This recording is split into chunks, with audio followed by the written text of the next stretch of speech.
January 6th Capitol breach, and that's in Colorado. A Civil War-era law in the Constitution prevents anyone from holding elected office who engages in rebellion or insurrection against the United States. Colorado and Michigan are among 22 states attempting to use the insurrection clause of the 14th Amendment to keep the current GOP frontrunner for the White House off of primary ballots. Republican presidential candidate Vivek Ramaswamy is pulling funding for TV ads just weeks to go to the Iowa caucuses and the New Hampshire primary. NTD's Daniel Monahan has more on the move. Ramaswamy's campaign spokesperson confirmed to NBC News that they stopped buying TV ads, which typically make up the majority of political advertising spending, and have none booked for the immediate or distant future. Ramaswamy cast the move in a positive light on X, writing that presidential TV ad spending is idiotic. It comes with a low return on investment and is a trick that political consultants use to bamboozle candidates who suffer from low IQ. The biotech entrepreneur says his campaign is doing things differently, spending money in a way he says follows the data. Ramaswamy campaign press secretary Tricia McLaughlin told NBC the campaign is focused on bringing out the voters they've identified, using mail, text, live calls, and going door to door. Ramaswamy continues to project optimism, writing, "Big surprise coming on January 15th. He told Fox News that the Republican Party has grown lazy and needs to offer a better vision to people hungry for change. What do we actually stand for? Individual, family, nation, God. That actually beats race, gender, sexuality, and climate if we have the courage to actually stand for something." Ramaswamy's move to pull TV ad funding sparked speculation on X that he would be former President Donald Trump's running mate. One user wrote, "He's going to drop out and endorse Trump. It was his plan all along. Not running for president, but auditioning for vice president." While another wrote, "This has VP written all over it." The latest national Real Clear Politics polling averages have former President Donald Trump in front with over 62%. Florida Governor Ron DeSantis and former South Carolina Governor Nikki Haley neck and neck with about 11%, and biotech entrepreneur Vivek Ramaswamy in fourth with about 4%. The Iowa caucuses are on January 15th, the New Hampshire primary on January 23rd. Daniel Monahan, NTD News. Top members of the Biden administration are meeting in Mexico today over the immigrant crisis at the border. Now, this comes as two Democratic mayors are speaking out against illegal immigration. NTD's Arian Pazdar reports on the mayors who are joining a growing chorus of elected leaders calling to crack down on illegal immigration. Secretary of State Antony Blinken is one of the leaders at the Mexico City meeting this morning. Together with Homeland Security Chief Alejandro Mayorkas, they are talking with Mexico's president. This comes amid an unprecedented surge in illegal immigrants entering the U.S. The Democratic mayor of Eagle Pass, Texas, now says the U.S. should start deporting people, adding that the problem starts with President Biden and Vice President Kamala Harris not taking a stance on the issue. It's very disappointing that they haven't made that message themselves, that you can't come into this country illegally, one. And second, yes, of course, there has to be a consequence to somebody breaking the law. People know that they're processing them quick. That's why they keep coming. So until we start deporting people in large amounts, this will continue to keep going. He adds that the influx of immigrants is causing crime in his city to rise. Meanwhile, New York City Mayor Eric Adams on Tuesday suggested not allowing illegal immigrants to work could result in an increase in crime in the future. That if you have someone 4 or 5 months and said you cannot work, you cannot feed your family, you cannot provide for yourself, what happens? Lack of opportunities, an idle mind. It's a devil's workshop, as they say. He added that it may soon come to the point where illegal immigration affects everyday New Yorkers. Arian Pazdar, NTD News. The U.S. Navy intercepted a barrage of drones and missiles that were launched from Yemen in the Red Sea. This is the latest in a string of attacks by Houthi rebels. According to the U.S. Central Command, the attack lasted 10 hours Tuesday. It was instigated by Houthi rebels who are backed by the Iranian regime. American forces shot down 12 drones, 3 anti-ship ballistic missiles, and 2 land attack cruise missiles in the southern Red Sea. Now, there was no damage to the ships in the area or reported injuries. On the same day, however, Yemen's Houthi rebels also fired a missile at an MSC United commercial ship that was en route from Saudi Arabia to Pakistan. All crew members on that board were reported safe. A Pentagon spokesman said that these attacks are hurting global trade and commerce. An international team of surgeons is in Gaza to help local medical staff perform complex surgeries. They just toured an overcrowded hospital in Khan Yunis. Some of the 6 surgeons are representatives of Rama Worldwide. The Islamic nonprofit is based in the U.S., and a spokesperson for the organization said doctors worldwide are ready to help, but getting into the enclave is the issue. Only a fraction of hospitals in the Gaza Strip are still functional. Trucks carrying humanitarian aid and fuel crossed the Rafah border between Egypt and Gaza on Wednesday. An IDF spokesman told NBC's Meet the Press that Hamas is stealing humanitarian aid. Israel said it will keep fighting Hamas despite international calls for a ceasefire. Israel also hopes to free the more than 100 hostages who remain in captivity in Gaza. And the IDF and Hezbollah have also traded fire at the Israel will stop granting automatic visas for United Nations employees. That's as Israeli officials are accusing the UN of being complicit partners in Hamas's propaganda. Now, Israel made this announcement on Tuesday that the country will now consider visa requests from UN employees on a case-by-case basis. An Israeli government spokesperson said in a video on X that international officials are covering up for Hamas by failing to condemn the terrorist organization for hijacking aid and waging war out of hospitals. A UN spokesperson said that the organization will continue to work with Israel on the visa issue. Tensions between the UN and Israel have been on the rise in recent weeks, as the UN has repeatedly called for ceasefires in the Gaza amid the Israel-Hamas war. Beijing is slapping 3 new bans on American entities, and they all tie back to accusations of human rights abuse. China's foreign ministry spokesman announced the ban Tuesday. It targets Los Angeles-based research firm Karen, which provides data on alleged forced labor in Xinjiang. Also targeted is Karen Director of Investigations Edmund Hsu and human rights analyst Nicole Morget. Both have reported on human rights concerns mainly linked to China's treatment of Uyghurs and other Muslim minority groups in Xinjiang. The U.S. has said that Beijing's suppression of the groups amounts to genocide. Beijing denies that allegation, and the sanctions will block the analysts from traveling to China and freeze any China-based assets linked to them or the company. Karen says it has no presence in China, so the sanctions will have little impact on its operations. According to China's foreign ministry, the move is in retaliation for a U.S. government human rights report on Xinjiang. South Korea is holding a rare defense drill, simulating a possible attack from the north on its capital. Now, the move aims to counter fears that Seoul is within reach of North Korea's weapons.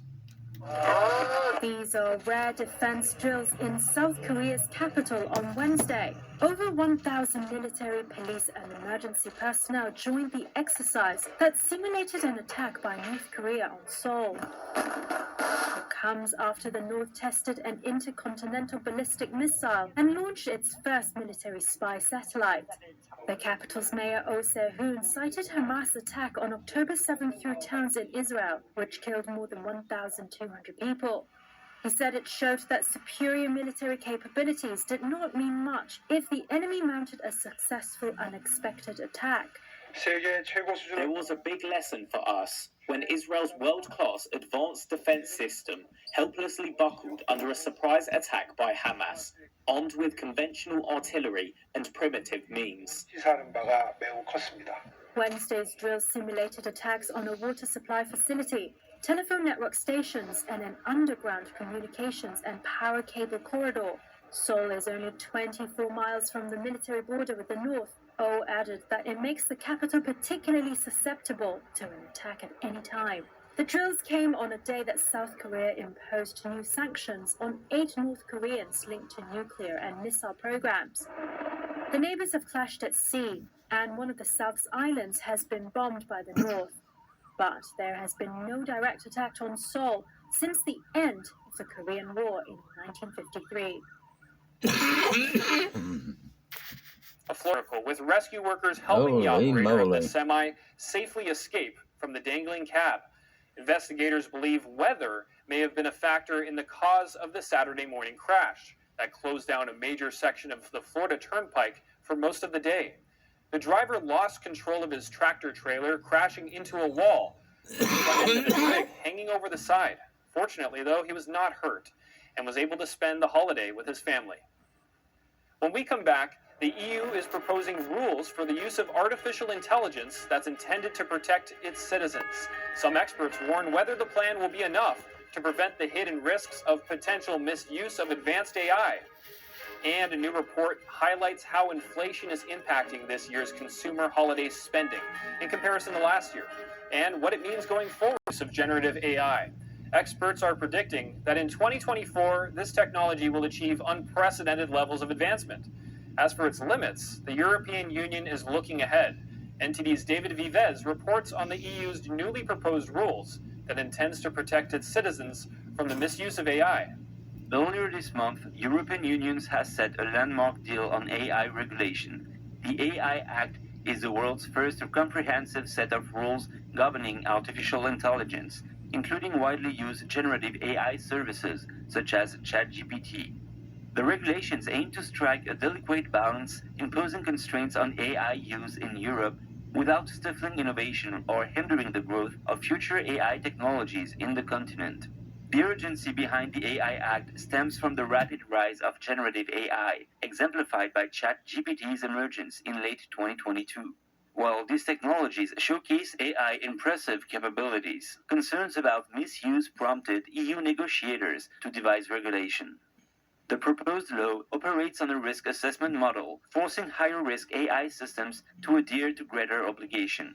Despite this first step, AI researchers are grappling with challenges that are becoming increasingly pertinent as AI complexity grows. Amaury Aubry-Dauchet's CEO of several tech companies in Switzerland highlights a potential dark side to the widespread availability of generative AI. A PhD here in Lausanne recently said, "But by the way, now that we've opened up this generative AI technology for 100 million people, basically anybody can go into shops, buy basic chemical components, and go on the advice of this AI, synthesize them, and make nerve agents to harm others."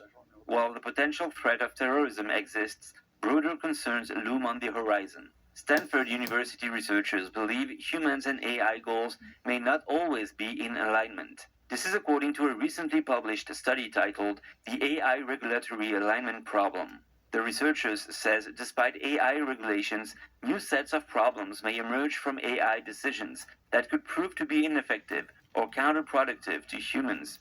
The alignment is that AIs are becoming so complex that they can develop what we would call a quest for power. That's what's a bit worrying. And for example, they can have objectives that we give them, but they can create sub-objectives in order to achieve them. The AI Act is yet to be approved by each EU member state individually. David Vives, NTD News, Paris. A major U.S. news organization, AI, and an online retailer is calling it quits. Here's NTD's Don Ma with today's business brief. Thank you, Jack. The New York Times has filed a lawsuit against OpenAI and Microsoft alleging copyright infringement. The suit claims that the AI chatbot trained on millions of Times articles and are now generating content that competes with the newspaper. The Times seeks billions of dollars in damages for the unlawful copy and use of its works, and this marks the first major U.S. media organization to sue AI platform creators, including ChatGPT, over copyright concerns. Meanwhile, online retailer Zulily is closing down, citing a difficult but necessary decision. The company will conduct an orderly wind down. It's aiming to fulfill pending orders during the holiday season and provide refunds for unfulfilled ones. The decision was prompted by the challenging business environment and financial instability. Zulily was founded in 2010 and offered a wide array of products from clothes to home decor, but the company has undergone several rounds of layoffs in recent years as it has struggled to compete with Amazon. And finally, MasterCard Spending Pulse reported on Tuesday that retail sales jumped 3.1% from November 1st to December 24th compared to the same time frame in 2022. The data came from in-store and online retail sales. The reports say that spending increased in many areas, with restaurants seeing a nearly 8% jump and apparel increasing 2.4%. Retailers actually projected slower growth this holiday shopping season due to inflation, higher borrowing costs, and the resumption of student loan repayments. Back to you, Jack. Which is, in effect, affecting personal spending and this holiday season. A new study from the consumer financial services company Bankrate breaks down how. NTD's Andrew Thomas speaks with the report's author to see where prices are trending. Analyst Sarah Foster looked at 40 items for Bankrate's 2023 Holiday Essentials Index. She then broke them down into 4 categories: entertainment, experiences, gifts, and travel. How have prices for anything related to holiday spending trended since before the pandemic? Yeah, Americans are definitely seeing higher prices today than before the pandemic during the holidays. It's not necessarily something to do with holiday-related inflation, but just the way that prices are still expensive across the board compared to those pre-pandemic levels. Foster found that flying during the holidays in 2023 So much was for about 20% Bidenomics. cheaper than the year before. Airfares saw a 7% drop since before the global health crisis. Actually, at this point today, airline prices are cheaper now than they were pre-pandemic. But that might not necessarily be the case if you're, a family of 4 traveling to Orlando, Florida to go to Disney World over the holidays. Destinations could still probably feel a little bit more expensive, and that's not to do with inflation, but purely because those supply and demand factors that we were talking about earlier. Foster's analysis found that 65% of holiday items cost more this year than last. That's better than 2021, when 88% of purchases were more expensive than 2020. Half the items that were more expensive this year were related to entertaining. But there are still elevated prices elsewhere, and I'm thinking particularly about the cost of throwing a holiday party. That's likely still going to pinch Americans' budgets because we're still seeing that 5 of the 10 most inflated items belong to that entertaining category. Inflation is subsiding, but have Americans noticed? Compounding inflation, I think, is something that's really important to pay attention to because slowing inflation doesn't mean falling prices. It just means that prices aren't rising as quickly as they once were. But not to fret. There were ways for consumers to find deals. There are actually a great number of discounts this year, especially not only compared to last year, but pre-pandemic levels. So we looked at comparative data from Adobe Analytics that showed that during Cyber Monday, Americans were actually seeing the best discounts really on record. Despite high prices, many Americans are planning New Year's Eve celebrations. Perhaps 2024 We're not will see having inflation fireworks cool this for year consumers in to feel it. Atlanta. Andrew Thomas, NTD News. Some cool preparation. The ball that drops from Times Square was on display today in New York. It's a new design this year for the glittering iconic symbol that measures 12 feet in diameter and is adorned with over 2,500 crystals. Now, this year's design also features a bow tie, which symbolizes the time when the area of Times Square was known as the bow tie. The ball will be lowered during the annual New Year countdown on Sunday night. Thank you for watching NTD Newsroom. Stay tuned for NTD Evening News with Tiffany Meyer tonight at 6 Eastern, 3 Pacific. I'm Jack Brown.